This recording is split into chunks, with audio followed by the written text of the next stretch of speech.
지올림 민법 강의 제20판 초보용 강의 제2편 물권법입니다. 물권법의 큰 목차를 보면 제1장 물권법 서론, 제2장 물권의 변동, 제3장 소유권, 제4장 용익물권, 제5장 담보물권으로 되어 있습니다.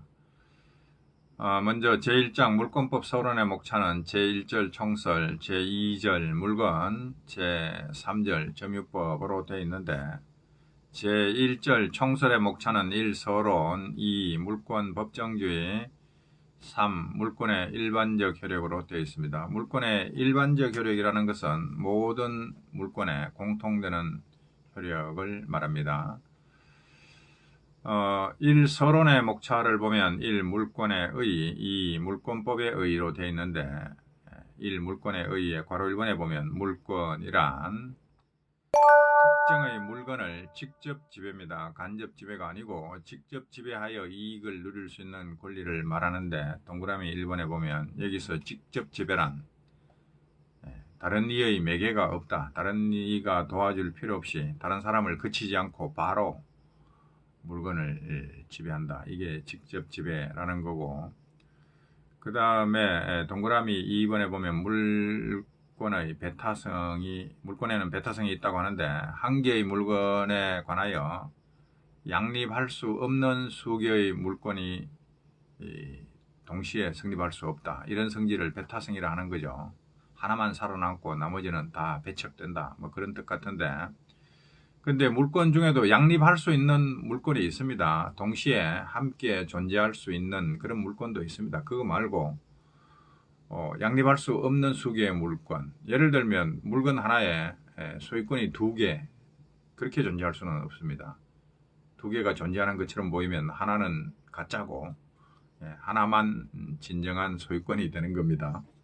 2개가 동시에 존재할 수가 없습니다. 양립할 수 없는 물권 사이에는 그렇습니다. 그걸 배타성이라고 하고, 그 다음에 물권은 절대성이 있는데 절대적 권리, 상대적 권리 배웠죠. 절대권, 상대권. 물권은 절대권이니까 누구에 대해서나 주장할 수 있고 누구의 침해로부터도 보호되는 성질을 가지고 있는데 이것을 절대성이라고 합니다. 그 다음에 2002번 단락에 이 물권법의 의의 목차는 가, 개념, 나, 물권법의 특질로 되어 있는데 물권법이란 사유재산제 터잡아 각종 재화에 대한 배타적인 지배 이용 관계를 규율하는 사법의 부분을 말한다고 합니다. 그 다음에 2003번 단락에 나 물권법의 특질입니다. 괄호 1번에 보면 물권법은 대부분 강행 규정이고 물권의 종류와 내용은 정형화되어 있습니다. 그 다음에 괄호 3번에 보면 토지와 관련하여 공법적 규제가 많다. 그건 참조만 하시면 되고, 그 다음에 2004번 단락에 이 물권 법정주의입니다. 목차는 1. 서설, 2. 민법 제185조 3 위반의 효과로 되어 있는데 법전에서 185조를 봅니다. 제2편 물권의 제1장 총칙에 맨 앞에 물권 법정주의를 규정하고 있습니다. 물권의 종류, 물권은 법률 또는 관습법 에 의하는 외에는 임의로 창설하지 못한다. 임의로 만들면 안 됩니다. 법률 또는 관습법에 의하여 규정이 됩니다. 그러니까 정형화되죠. 자, 이게 물권 법정주의인데 물권의 종류를 임의로 창설할 수도 없고 또 어떤 물권의 내용을 마음대로 정할 수도 없습니다. 법으로 정해둡니다. 이게 물권 법정주의입니다. 물권의 종류와 내용이 법정된다라는 거죠. 그 다음에 2005번 단락에 이 민법 제185조입니다. 물권 법정주의에 따라서 물권은 법률이나 관습법에 의하여 인정되는 종류, 그런 종류의 물권만 성립할 수 있고 또 그런 종류의 물건이라 하더라도 법률이나 관습법이 정하는 내용에 따라야 된다는 거죠. 내용대로의 효력만 인정이 됩니다. 그래서 유형이 강제된다고 하는데 유형을 정해놓고 물건은 이런 유형만 인정된다고 유형을 강제한다는 겁니다.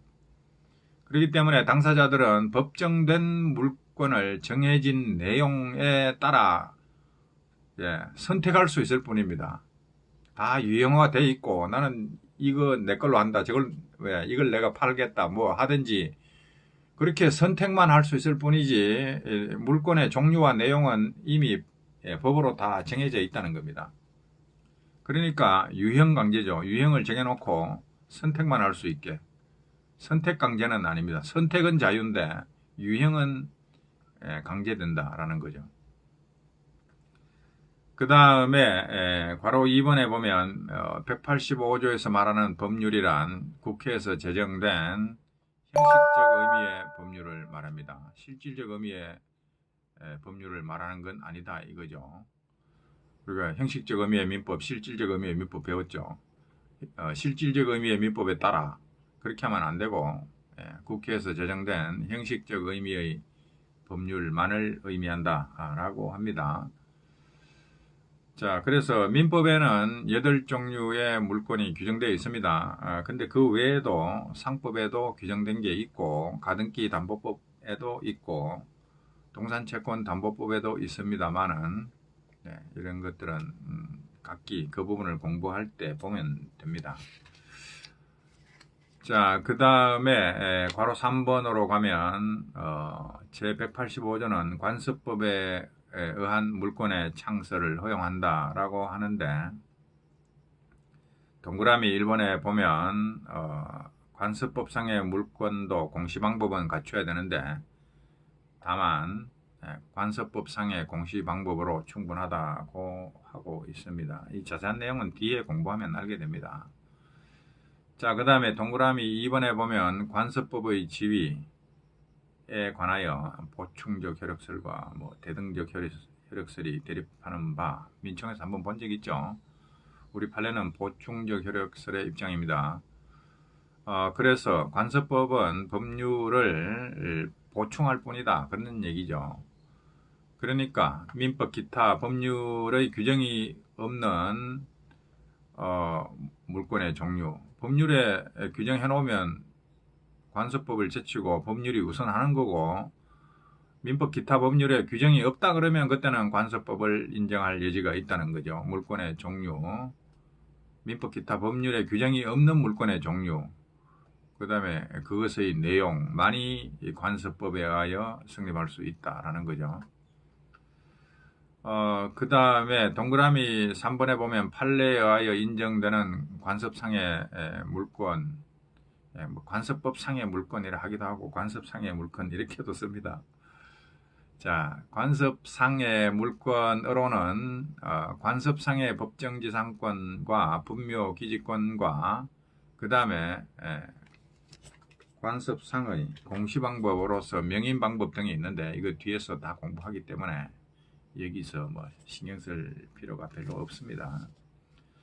자, 그 다음에 2006번 단락의 3 위반의 효과 185조는 강행 규정이니까 이에 위반하는 법률 행위는 무효가 되겠죠. 자, 여기까지 보고 3 물권의 일반적 효력은 다음에 봅니다.